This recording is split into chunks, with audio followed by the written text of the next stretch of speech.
Hey guys, what is up? And I am in my playroom and I'm going to read chapter 3 of Junie B Jones and the Stupid Smelly Bus. Whoa, that's convenient. This chapter is the Stupid Smelly Bus, so let's get to reading. This bus wasn't like my daddy's car at all. It was very big inside and the seats didn't have any cloth on them. The little curly girl was sitting near the front, so I tapped her. Guess what? I said. Mother said for me to sit here. No, she said. I'm saving this seat for my best friend, Mary Ruth Marble. Then she put her little white purse on the place where I was going to sit. And I made a face at her. Hurry up and find a seat, young lady, said Mr. Wu.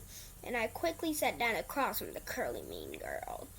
And then Mr. Wu shut the door. It wasn't a regular kind of door, though. It folded in half. When it closed, it made a whishy sound. I don't like that kind of door. If it closes on you by accident, it will cut you in half. And it will make you make a squishy sound. The bus made a big roar, then a big puff of black, smelly smoke came out of the back end of it. It's called the bus breath, I think. Mr. Wu drove for a while, then the brakes that made a loud screechy noise again. I covered my ears so I couldn't get inside my head. Because if loud screechy noises get inside your head, you have to take an aspirin. I saw that on a TV commercial. Then the bus door opened again, and a dad and a boy with a grouchy face got on. The dad smiled, then he plopped the grouchy boy right next to me. This is Jim, he said. I'm afraid Jim isn't too happy this afternoon. The dad kissed the boy goodbye, but the boy wiped it off his cheek. Jim had on a backpack. It was blue. I love backpacks. I wish I had one of my very own. One time I found a red one in the trash can. It had a little bit of gushy on it. And Mother said no.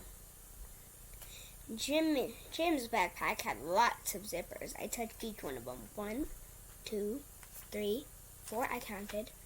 Then I zipped one. Hey, don't! Yelled Jim. He zipped it right up again. Then he moved to the seat in front of me. I hate that Jim. After that, the bus kept stopping and starting, and lots of kids kept on getting on. Loud kids, and some of the kids who looked like meanies. It was beginning to get very noisy and hot inside. The sun kept shining down on me and my fuzzy hot sweater. And here's another hot thing. I couldn't roll down my window because it didn't have a handle. So I just kept getting hotter and hotter. And it smelled in the bus too. The bus smelled like an egg salad sandwich. I want to get off here, I said, right out loud. But nobody heard me. I hate this stupid, smelly bus. Then my eyes got a little bit wet. I wasn't crying, though, because I'm not a baby. That's why. After that, my nose started running. Only the bus didn't have a glove compartment, which is where you keep the travel tissues, of course. And so I had to wipe my nose on my fuzzy pink sweater sleeve. Then I stayed on the bus for about an hour or 3 until I finally saw a flagpole in the playground. That meant we were at kindergarten. Then Mr. Wu dropped off the bus into the parking lot and stopped. I jumped out very fast because all I wanted to do was get off that stupid smelly thing. Only guess what? That Jim pushed right in front of me and the curly mean girl did too. And then people started squishing me real tight.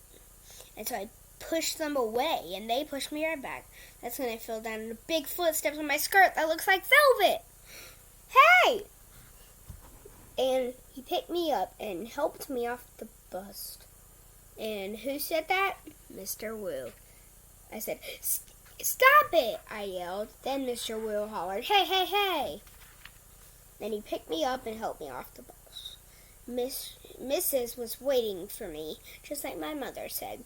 Hi, I'm glad to see you, she called. Then I ran over to her, and I showed her the big footprint on the skirt of my skirt that looks like velvet.